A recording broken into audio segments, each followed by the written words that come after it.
I remember the exact texture of that silence, how it pressed against the walls of our dorm room like something alive, something waiting.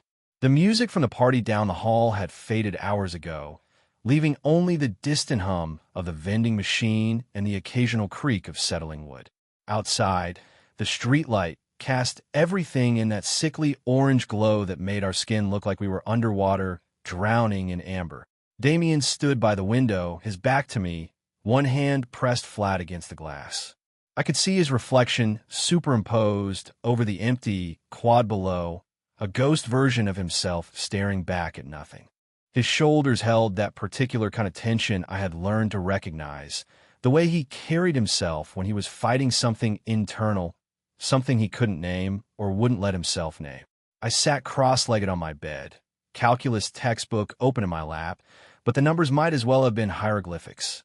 I had been pretending to study for the better part of an hour, ever since our conversation had shifted from safe territory into something more dangerous. We had been talking about Marcus from down the hall, about how he had been hitting on Sarah from the third floor, and somehow that had spiraled into relationships and hookups, and all the messy complications of wanting someone who might not want you back. Damien had laughed when I mentioned being nervous around people I liked. Not his usual easy laugh, but something sharper, more defensive.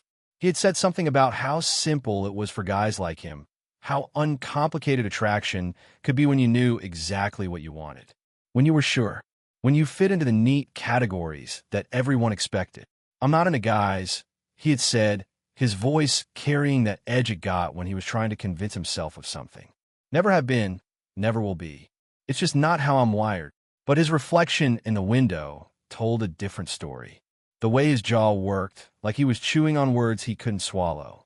The way his free hand hung at his side, fingers tapping in anxious rhythm against his thigh.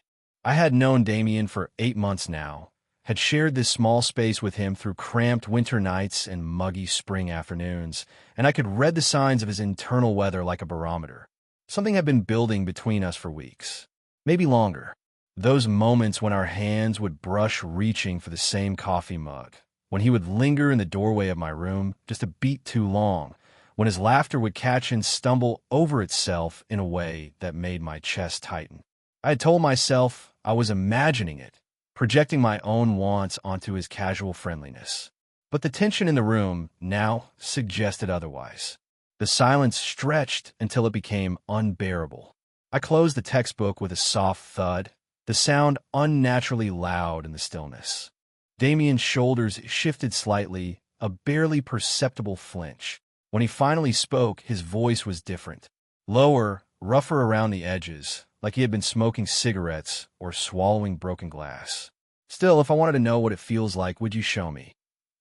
The words hit me like a physical thing, settling in my chest with the weight of stones. My heart hammered against my ribs, so hard I was certain he could hear it from across the room. I opened my mouth to respond, but nothing came out except a small exhale that sounded more like a gasp. He turned then, finally meeting my eyes, and I saw something in his expression that I had never seen before. Vulnerability, yes, but also a kind of desperate courage, like he was standing on the edge of a cliff and asking me to push him over. His usual smirk was nowhere to be found. Instead, his lips were pressed into a thin line, and there were shadows under his eyes that made him look younger and older at the same time. I wanted to ask him what he meant exactly. What was he wanting to know? But we both understood that naming it would make it real in a way that neither of us was prepared for. The question hung in the air between us, dense with implication, heavy with the weight of everything we had been dancing around for months. My mind raced through possibilities, through consequences. This was Damien, my roommate, my friend, the person I had to live with for the rest of the semester and possibly beyond. This was Damien, who dated girls with long hair and easy laughs, who talked about his high school girlfriend like she was some kind of benchmark for normalcy. This was also Damien, who sometimes watched me with an intensity that made my skin prickle, who found excuses to touch my shoulder or bump my knee when we sat on the couch together. The radiator kicked on with a metallic groan, filling the silence with its familiar rhythm. I realized I had been holding my breath. When I exhaled, it came out shaky, uncertain. He was still looking at me, waiting. His hands had found their way into his pockets, but I could see the outline of his fists clenched tight. The orange streetlight caught the sharp line of his jaw, the hollow of his throat where his pulse fluttered like a trapped bird. I thought about all the times I had imagined something like this moment. Late at night, lying in this same bed, listening to him breathe in the room next door and wondering what it would be like to close that distance. To reach across the careful space we maintained and touch something real. But in my imagination, it had always been different. Cleaner, somehow. Less fraught with the messy reality of who we were and what we stood to lose. This felt dangerous in a way that made my mouth dry. Not just because of what might happen between us, but because of what it meant about Damien, about the carefully constructed version of himself he presented to the world. He was asking me to be complicit in dismantling something, to help him explore a part of himself that he had spent 21 years denying. The weight of that responsibility settled over me like a heavy coat. I understood that my answer would change things between us irrevocably. That even if nothing physical happened, even if we talked ourselves out of it before crossing any lines, the fact that the question had been asked would alter the chemistry of every interaction that followed. But there was something else, too. Something selfish and hungry that had been living just beneath the surface of our friendship, feeding on stolen glances and accidental touches. The part of me that had been carefully cataloging every sign that Damien might want me back, that had been building a case for possibility out of nothing but hope and wishful thinking. That part of me was screaming yes before my rational mind could catch up. I looked at him standing there by the window, backlit and beautiful and terrified, and I felt something shift inside my chest, like a door opening or a wall coming down. The careful distance I had maintained, the protective barriers I had built around my feelings for him, all of it began to crumble under the weight of his question. Because he wasn't just asking me to show him what it felt like. He was asking me to show him what he felt like. What we felt like. And despite all the reasons why it was complicated, why it was risky, why it could ruin everything we had built together, I found myself wanting to say yes. The orange light painted everything in amber, suspending us in this moment like insects in honey. Time felt elastic, stretched thin between the question and whatever answer I would give. In that pause, I could feel the entire trajectory of our relationship pivoting on this single point, this breath-held moment of possibility. And somewhere in the space between his question and my response, I realized that the friendship we had been so careful to protect was already gone. Had been gone, maybe since the first time I caught him looking at me like I was something he wanted to understand. We had been living in the ruins of it for weeks, pretending the ground beneath our feet was still solid. Now he was asking me to help him excavate what remained, to dig through the wreckage and see if we could build something new from the pieces. To understand what happened next, you need to understand who we were in those moments before everything shifted. You need to know about the careful architecture of our shared space, the way we had learned to exist together without collision, without the kind of friction that might ignite something neither of us was prepared to handle. I was 20 then, a history major who found refuge in the past because the present felt too immediate, too demanding. While other students stumbled home from parties at 3 in the morning, I was usually in the library, surrounded by books that smelled of dust and time, losing myself in other people's stories. It was easier than examining my own. I had always been deliberate in my movements, careful with my words, the kind of person who observed more than participated. My world was small by design, contained within the boundaries I had drawn to keep myself safe. But safety had become its own kind of prison. I spent so much energy maintaining those careful walls that I had forgotten how to want anything beyond them. Until Damien moved into the room next door and made wanting feel inevitable. Damien was everything I was not. 21, loud in the way that drew people toward him like gravity, the kind of person who could walk into any room and immediately become its center. He had grown up in a small town in Ohio where Friday night football games were religion, and boys learned early that vulnerability was a luxury they couldn't afford. He wore his masculinity like armor, all easy confidence and casual swagger, but I had begun to notice the cracks in it. The way his laugh sometimes sounded forced. The way his jaw tightened when certain topics came up in conversation. He had dated girls throughout high school and into college, displayed their pictures on his desk like trophies of normalcy. Sarah, with her blonde hair and cheerleader smile. Ashley, who had driven 3 hours just to surprise him for his birthday. He talked about them with the kind of casual affection that suggested comfort rather than passion, relationships that fit the expected narrative without requiring him to examine what he actually wanted. But lately, something had been shifting in him. I had watched it happen over weeks, small changes that might have been invisible to anyone who wasn't paying attention. The way he would go quiet during conversations about dating, his fingers drumming restless patterns on whatever surface was nearby. The way he had started asking me questions that felt like fishing expeditions, subtle probes into territory he wasn't ready to explore directly. We had fallen into a routine that felt dangerous in its intimacy. Our dorm suite consisted of 2 small bedrooms connected by a narrow hallway that also served as our kitchen and living space. Most nights found us sprawled on the ancient couch someone had abandoned there before we moved in, textbooks forgotten, talking until the building grew quiet around us. He would sit on one end, I on the other, but gradually throughout the evening we would migrate closer without acknowledging it, until sometimes his knee would press against mine and neither of us would move away. Those conversations had been growing more charged, more personal. He would ask me things like how I knew I was different, when I first understood that the feelings I carried didn't match the script everyone else seemed to be following. I would answer carefully, aware that each revelation was being cataloged, measured against something he wasn't ready to name. I had tried not to read too much into his curiosity. Damien was naturally inquisitive, the kind of person who collected information about people the way others collected books or records. But there was something different about the way he listened when I talked about attraction, about the particular loneliness of wanting someone who existed outside the boundaries of what was considered normal or safe. His own stories had become more revealing too, though I don't think he realized it. The way he described his relationships with girls as comfortable rather than exciting. How he would mention that he had never felt the kind of all-consuming attraction that his friends talked about, the kind that made people do stupid things or lose sleep. He presented this as evidence of his maturity, his level-headedness, but I heard something else in it. A kind of bewilderment, as if he was solving for a variable that kept changing value. The physical space between us had been shrinking too. Small things that might have seemed accidental to an outside observer, but felt deliberate to me. His hand brushing mine when we reached for the same bowl of popcorn.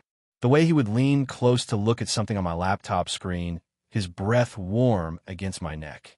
How he had started sitting on my bed instead of his own when we talked late at night, the mattress dipping under his weight in a way that made the air feel charged. I found myself cataloging these moments, turning them over in my mind like stones, looking for signs that I wasn't imagining the tension that seemed to thicken the air between us. Because the alternative was too dangerous to consider seriously. Damien was my roommate, my friend, someone I had to live with in this small space for the rest of the semester.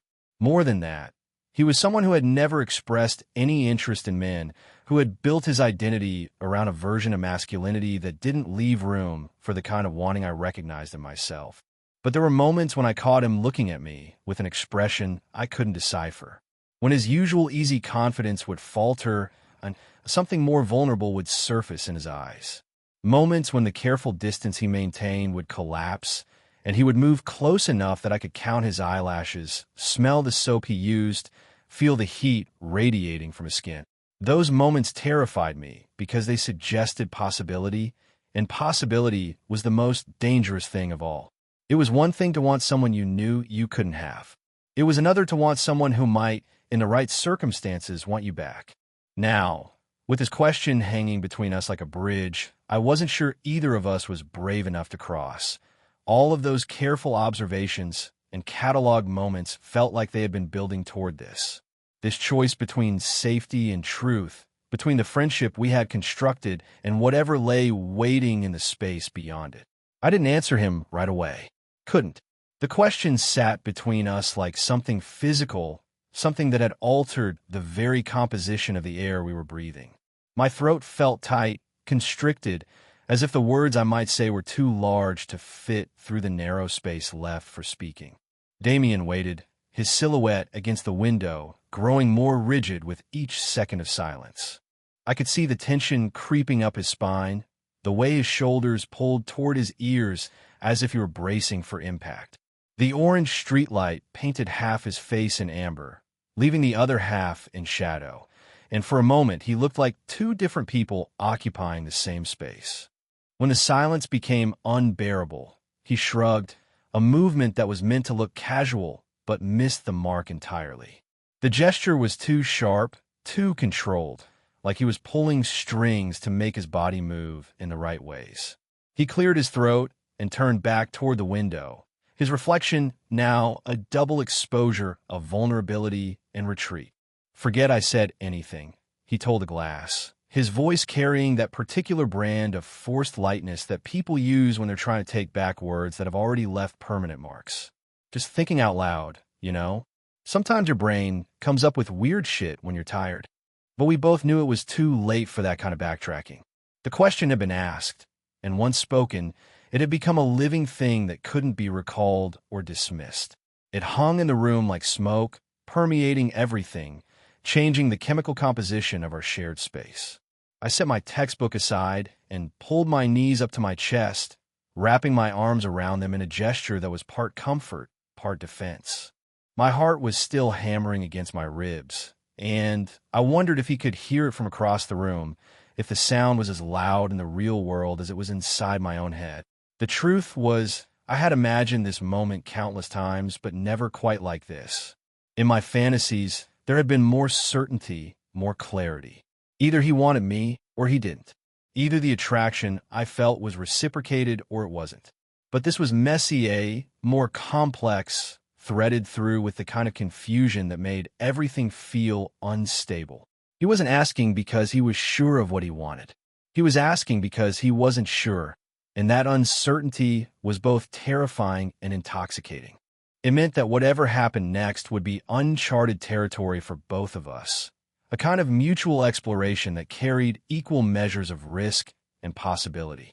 I watched him standing there, trying to pretend the question had never been asked, and felt something shift inside my chest. A door that had been carefully locked was beginning to crack open, and I could feel the dangerous rush of hope starting to leak through. The days that followed were different. Subtly, but unmistakably different. Damien moved through our shared space like someone who had become suddenly aware of his own body, conscious of every gesture in a way that made normal interactions feel like carefully choreographed performances. He would catch himself in moments of casual intimacy and pull back, as if he had touched something hot. But then there were other moments when his usual defenses would slip and something rawer would surface. When he would sit closer than necessary on the couch, close enough that I could feel the heat radiating from his skin. When his hand would linger on my shoulder just a beat too long when he passed behind me in the narrow kitchen. When his laughter would die away too quickly, leaving silence that felt loaded with unspoken things. He started asking me questions that seemed innocuous on the surface but cut deeper underneath. How did you know you were different? What's it like to want someone and not be sure if they want you back? Have you ever been with someone who was figuring things out about themselves? I answered carefully, aware that each response was being measured against something he wasn't ready to articulate. But I could see him cataloging my words, turning them over in his mind like puzzle pieces he was trying to fit together. The pretense of normalcy became increasingly difficult to maintain. Our conversations grew more charged, more personal, filled with the kind of loaded silences that made the air feel electric.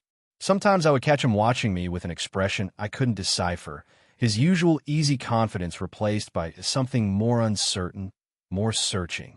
The physical space between us continued to collapse in increments so small they might have been accidental, if not for their consistency. He would find reasons to touch me, brief contacts that lasted just long enough to register as intentional. A hand on my back when he passed behind my chair, fingers brushing mine when we reached for the same thing. The weight of his leg pressed against mine when we sat together on the couch. Each touch felt like a question being asked in a language neither of us fully understood. Each moment of contact was both an answer and a new uncertainty, proof that something was happening between us while simultaneously making that something more impossible to define. I found myself existing in a state of constant low-level anxiety, hyper-aware of every interaction, every glance, every pause in conversation. The careful equilibrium we had maintained for months was crumbling, and I didn't know whether what would replace it would be better or worse than what we had before. But I knew there was no going back. The question had been asked, and even though it remained unanswered, it had changed the fundamental nature of our relationship. We were no longer just friends sharing space. We were two people circling around a truth neither of us was quite ready to face, testing the boundaries of what was possible while pretending we weren't testing anything at all. The invitation had been extended, and though neither of us had accepted it yet, we both understood that acceptance was becoming less a matter of if and more a matter of when. The transformation began slowly, like ice melting at the edges before the whole structure gives way. Damien's carefully maintained bravado started developing hairline cracks that grew wider with each passing day. I watched it happen from across our shared spaces, cataloging each small surrender, each moment when his defenses slipped just enough to reveal the uncertainty beneath. It started with questions that seemed casual but carried weight I could feel settling in my chest. We would be doing mundane things, washing dishes in our narrow kitchen or sprawled on the couch with textbooks we were pretending to read, when he would look up and ask something that cut straight to the bone. "How did you know?" he asked one Tuesday evening, his voice carefully neutral. We had been studying in comfortable silence, the kind that had become rare since his question hung itself between us like a sword. The simplicity of the words belied their complexity, but I understood what he was really asking. "How did you know you were different? How did you know you wanted something outside the script everyone else seemed to be following?" I told him it hadn't been a single moment of revelation, but rather a gradual recognition, like focusing a telescope until distant stars became clear. How attraction for me had always felt like a language I was supposed to understand, but could never quite speak fluently when it came to girls. How with boys, with the right boy, it felt like suddenly being able to hear music that had been playing just below my consciousness all along. He listened with the kind of intensity that made the air feel charged, his eyes never leaving my face, as if he were trying to decode something crucial in my expression. When I finished, he nodded slowly, but I could see him turning my words over in his mind, measuring them against some internal standard I couldn't access. The questions became more frequent, more specific. What's it like to want someone and not be sure if they want you back? What's it like to feel attracted to someone when you've spent your whole life thinking you weren't wired that way? What's it like to realize that maybe everything you thought you knew about yourself was incomplete? Each question felt like watching him excavate parts of himself he had kept buried. His usual swagger began to falter in subtle ways. The easy confidence that had always defined him started showing stress fractures, moments when his laugh would catch in his throat or his smile would slip before he caught it and forced it back into place. Our nights together grew longer, filled with conversations that drifted into increasingly dangerous territory. We would abandon video games half-finished, let movies play unwatched while we talked about want and identity, and the particular loneliness of not fitting into the categories that everyone else seemed to inhabit so comfortably. Sometimes during these conversations, Damien would lean closer than necessary, his shoulder pressing against mine on the couch. Sometimes his laughter would die away too quickly, leaving silence that felt like a held breath. Sometimes I would catch him looking at me with an expression that was part curiosity, part fear, part something else I didn't dare name. The physical boundaries between us continued to erode in ways that felt both accidental and inevitable. He would find reasons to touch me, brief contacts that lasted just long enough to register as intentional. A hand on my back when he moved past me in the kitchen, fingers brushing mine when we reached for the same bowl of popcorn. The weight of his leg pressed against mine when we sat together, neither of us moving away. Each touch felt like a question being asked in a language we were both still learning to speak. Each moment of contact carried an electric charge that made my skin prickle and my heart rate spike. I could see him registering these reactions, cataloging them the same way I was cataloging his increasingly frequent touches. I found myself changing too, becoming more reckless in ways that both thrilled and terrified me. I started allowing myself to imagine what it would mean to cross the line he had drawn in the sand with his question. Started entertaining fantasies that went beyond the careful boundaries I had maintained for months. The pretense of being just friends became increasingly impossible to maintain. Our conversations were threaded through with undercurrents that made every innocent statement feel loaded with possibility.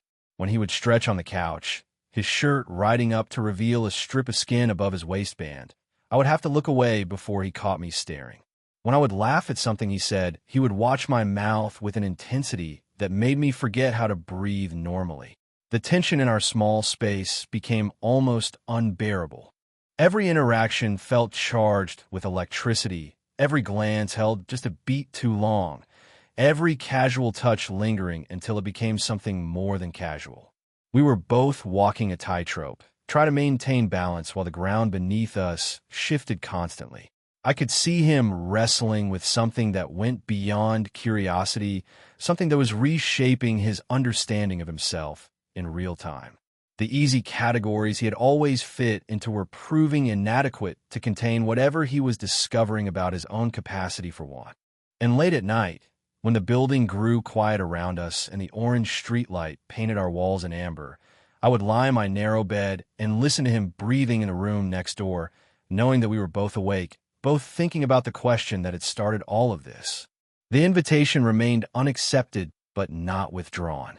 Instead, it had evolved into something more complex, a shared acknowledgement that we were both being transformed by forces we couldn't control or fully understand. The friendship we had carefully constructed was collapsing under the weight of everything unspoken, but what was emerging in its place felt both more dangerous and more real than anything we had shared before. The revelation came on a Thursday night in late October, when the air outside had turned sharp and the heating system in our building had started its nightly symphony of metallic groans and sudden hisses. We had been existing in this state of charged suspension for weeks, circling around truths neither of us was ready to name, testing boundaries that kept shifting beneath our feet.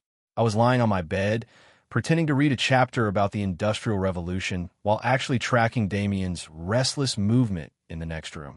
He had been pacing for the better part of an hour, his footsteps creating a rhythm that spoke of internal agitation, of someone wrestling with thoughts too large to contain.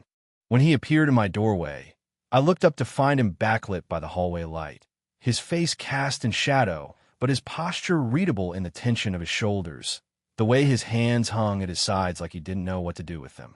He stood there for a long moment, not speaking, just breathing in a way that suggested he was gathering courage for something. "Can I come in?" he asked, though he was already moving toward my bed before I could answer.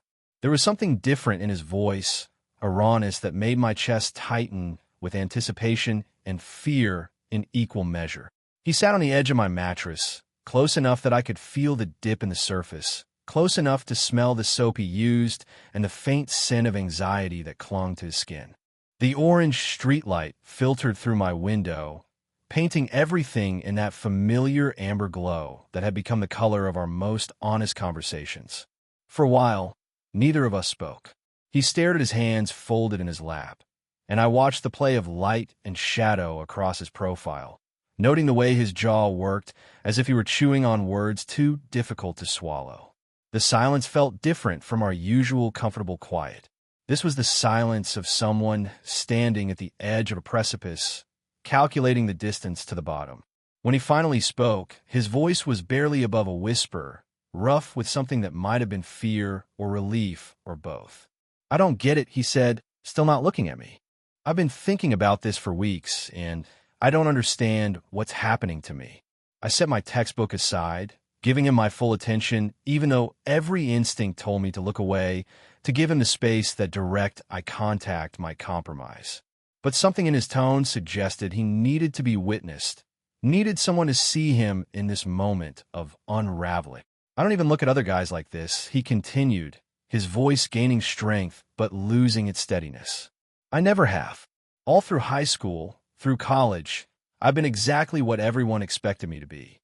I dated the right girls, said the right things, fit into the right categories. And I thought that was enough. I thought that was who I was. He finally looked at me then, and in the amber light, I could see something desperate in his eyes, something that looked like drowning. "It's just you," he said, and the words hit me like a physical blow. "Whatever this is, whatever I'm feeling, it's only you. And I don't know what that makes me, but I know I can't keep pretending it's not happening." My breath caught somewhere between my lungs and my throat. The room felt like it was tilting, like gravity had suddenly changed direction, and I was falling upward into something I had dreamed about, but never truly believed could be real. He continued, the words coming faster now, as if a dam had broken and everything he had been holding back was rushing out at once. "I keep trying to convince myself it's just curiosity, just some weird phase, or whatever. But it's not. It's not curiosity when I can't concentrate in class, because I'm thinking about the way you laugh. It's not curiosity when I lie awake at night listening to you breathe in the next room and wishing I had the courage to do something about what I'm feeling." His hands were shaking slightly, and I could see the effort it was taking for him to maintain eye contact, to keep speaking these truths that were reshaping the fundamental understanding of who he thought he was. "So maybe I'm not what I thought I was," he said, and there was anger in his voice now, but it was directed inward, at himself, at the limitations he had accepted without question. "Maybe I've been lying to myself for 21 years. Maybe every relationship I've had with girls was just me going through the motions, playing a part one thought I was supposed to play." He paused, his breathing uneven, and I could see him struggling with the implications of what he was admitting. "But if I don't find out what this means, if I don't explore what I'm feeling, I'm going to go crazy. And you're the only person I trust enough to figure this out with. You're the only person who might understand what it's like to want something you were never supposed to want." The admission hung between us like a bridge made of glass, beautiful and fragile and terrifying to cross. I could feel my heart hammering against my ribs, could feel the weight of his trust settling over me like a responsibility I wasn't sure I was equipped to handle. But beneath the fear was something else, something that felt like recognition. Because I understood then that his denial over the past weeks hadn't been rejection. It had been terror. Terror of discovering that everything he thought he knew about himself was incomplete, that the identity he had constructed so carefully was built on a foundation that couldn't support the weight of his actual desires. And now he was asking me to help him excavate the truth, to be his guide in a territory that was uncharted for both of us but felt as inevitable as sunrise. The choice was mine to make, and the weight of that responsibility settled over me like a heavy coat I wasn't sure I was strong enough to wear. Damien sat on the edge of my bed, his confession hanging in the amber-lit air between us, and I could feel the entire trajectory of our relationship balanced on whatever words I would say next. He was watching me with an expression that was part hope, part terror, his usual confidence stripped away to reveal something raw and unprotected underneath. The silence stretched between us, thick with possibility and danger in equal measure. I could hear the heating system cycling on with its familiar groan, could hear voices from the hallway as other students returned from late-night study sessions, but those sounds felt distant, muffled, as if the world outside our small room had receded to make space for this moment. I understood that saying yes would mean crossing a threshold that couldn't be uncrossed. It would mean stepping into territory that was uncharted for both of us, agreeing to help him explore parts of himself he had spent 21 years denying. But it would also mean risking everything we had built together, the careful friendship that had become the foundation of my daily existence. The rational part of my mind cataloged all the ways this could go wrong. We lived together, shared this small space that would become unbearable if whatever happened between us ended badly. We had the rest of the semester to get through, possibly the rest of the year, trapped together in these few square feet with whatever awkwardness or regret might follow. He was confused, questioning, figuring out fundamental things about his own identity. I could become a casualty of that exploration, someone he experimented with before deciding he preferred the safety of what he had always known. But there was another voice in my head, quieter but more insistent, that whispered about the particular cruelty of being offered exactly what you had dreamed of and turning it away out of fear, about the regret that would follow me if I chose safety over possibility, if I let this moment pass without reaching for what he was offering. I looked at him sitting there, shadows playing across his face in the orange streetlight, and I could see how much courage it had taken for him to speak those words. How much it had cost him to admit that everything he thought he knew about himself might be incomplete. The tremor in his hands, the way his breath came uneven, the desperate hope in his eyes that he was trying so hard to temper with casualness. This wasn't just about physical attraction or curiosity. This was about trust, about him choosing me as the person he felt safe enough to explore this with, about him seeing something in me that made him believe I would treat his vulnerability with care, that I would help him navigate this confusion without judgment or cruelty. The weight of that trust was staggering. He was asking me to be his guide in a territory that was uncharted for both of us, to help him understand desires he couldn't name and feelings he couldn't categorize. He was asking me to hold space for his uncertainty while managing my own hope and fear and desperate want. I thought about all the times I had imagined what it would be like to close the distance between us, to touch him with intention instead of accident, to stop pretending that the electricity between us was imaginary. But I had never imagined it would come with this level of responsibility, this awareness that whatever happened next would fundamentally change how he understood himself. The silence was becoming unbearable. I could see him starting to retreat, his shoulders pulling inward as if he were preparing for rejection. His jaw tightened, and he looked away toward the window where our reflections stared back at us like ghosts of the people we might become. Maybe this was a mistake, he said, his voice carrying that forced lightness that people use when they're trying to take back words that have already carved themselves into the air. I shouldn't have said anything. We can just forget this happened and go back to how things were. But we both knew that was impossible. The words had been spoken, the truth had been revealed, and there was no returning to the careful balance we had maintained before. The friendship we had constructed was already gone, dissolved in the acid of honesty. What remained was the choice of what to build from the pieces. I reached out then, my hand covering his where it rested on the mattress between us. His skin was warm, slightly damp with nervous sweat, and I could feel the fine tremor that ran through him at the contact. When he looked up at me, I saw something in his eyes that looked like drowning, like he was going under, and I was the only thing that might save him. You don't have to be sure, I told him, my voice steadier than I felt. You don't have to have it all figured out. We can take this as slow as you need. See what it feels like, see what makes sense. His breath hitched slightly, and I could see the relief and terror warring in his expression. This was the moment of choice, the point where I could step back into safety or step forward into possibility, where I could protect what we had or risk it all for what we might become. When I leaned closer, eliminating the careful distance we had maintained for months, I felt something fundamental shift in the space between us. The air grew charged, electric with possibility and fear and want that we were finally allowing ourselves to acknowledge. The choice had been made. There was no going back now. What happened next exists in my memory like something viewed through water, distorted by the intensity of feeling that made every sensation both hyperreal and dreamlike. The threshold had been crossed. The careful distance we had maintained for months finally collapsed under the weight of everything unspoken.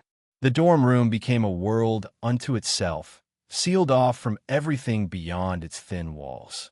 The orange streetlight continued its steady vigil outside the window, painting everything in amber as if we were insects caught in honey, preserved in this moment of transformation. The heating system rattled and hummed its familiar rhythm, and somewhere down the hall a door closed with a soft click, but these sounds felt distant, belonging to a reality that no longer included us. Damien's breathing was uneven against my neck, his body rigid with tension and uncertainty. Every movement felt deliberate, careful, as if he were afraid that too much enthusiasm might shatter whatever fragile understanding we had reached. His hands trembled slightly where they touched me, and I could feel the rapid flutter of his pulse against my palm when I pressed it to his throat. This wasn't the confident, easy Damien who commanded attention in crowded rooms. This was someone stripped of his usual armor, vulnerable in a way that made my chest ache with tenderness and protective instinct. He was learning something fundamental about himself in real time, and I was both witness and participant in that discovery. The kiss, when it finally came, was tentative at first, more question than statement. His lips were soft, warm, and I could taste the uncertainty there along with something else, something that might have been relief. As if this physical confirmation of what had been building between us for weeks was finally allowing him to stop fighting against himself. When we broke apart, he rested his forehead against mine, his eyes closed, breathing like he had just surfaced from deep water. I could see him processing, cataloging sensations and emotions that didn't fit into any of the categories he had previously used to understand himself. "Is this what it's supposed to feel like?" He whispered, and there was wonder in his voice, as if he were discovering that attraction could be something more complex than he had previously imagined. Not just physical response, but recognition, connection, the particular electricity that happens when two people find something in each other that they didn't know they were looking for. I didn't answer with words. Instead, I kissed him again, deeper this time, and felt him respond with less hesitation, his body beginning to relax into the reality of what we were doing. His hands found their way to my face, my neck, my shoulders, exploring with the careful curiosity of someone learning a new language. Time became elastic, unmeasurable. Minutes or hours passed in that amber-lit space, filled with quiet discoveries and whispered reassurances.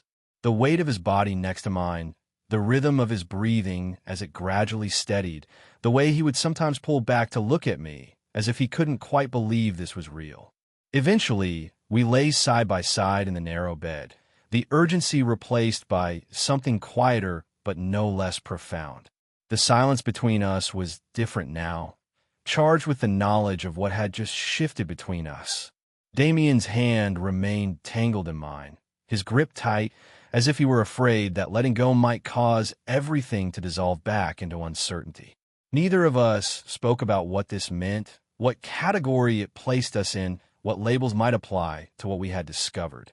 Those conversations would come later, in the days and weeks that followed, as he gradually learned to integrate this new understanding of himself with everything he had previously believed to be true. For now, it was enough to exist in this suspended moment, in the aftermath of crossing a line that couldn't be uncrossed. The world outside our room continued its familiar rhythms, unaware that something fundamental had shifted within these walls. Students returned from late-night study sessions. The heating system cycled through its mechanical symphony. The streetlight maintained its steady orange glow. But inside our small space, everything had changed. The careful architecture of our friendship had been dismantled and rebuilt into something else entirely, something that didn't yet have a name, but felt more honest than anything we had shared before. I watched Damien's profile in the amber light, noting the way the tension had finally left his shoulders, how his breathing had settled into the deeper rhythm of approaching sleep. His usual mask of confidence had been replaced by something more vulnerable, more real, and I understood that this was what trust looked like in its purest form. The morning would bring new complications, new questions about what we were to each other and how to navigate this transformed relationship. There would be awkward conversations and moments of doubt, times when the magnitude of what had changed between us would feel overwhelming. But in that moment, none of that mattered. What mattered was the warmth of his hand in mine, the steady rhythm of his breathing beside me, the knowledge that we had finally stopped pretending that the connection between us was something we could ignore or deny. The truth had been touched, explored, acknowledged. And though nothing was defined, nothing labeled, nothing certain about what would come next, the honesty itself felt like a kind of victory. Outside, the streetlight continued its patient vigil, casting the same amber glow that had witnessed so many of our careful conversations, our tentative approaches to this moment. But now it illuminated something different, something that had been transformed by courage and trust, and the particular alchemy that happens when two people finally stop hiding for what they want. The beginning, uncertain and fragile and terrifying, had finally arrived.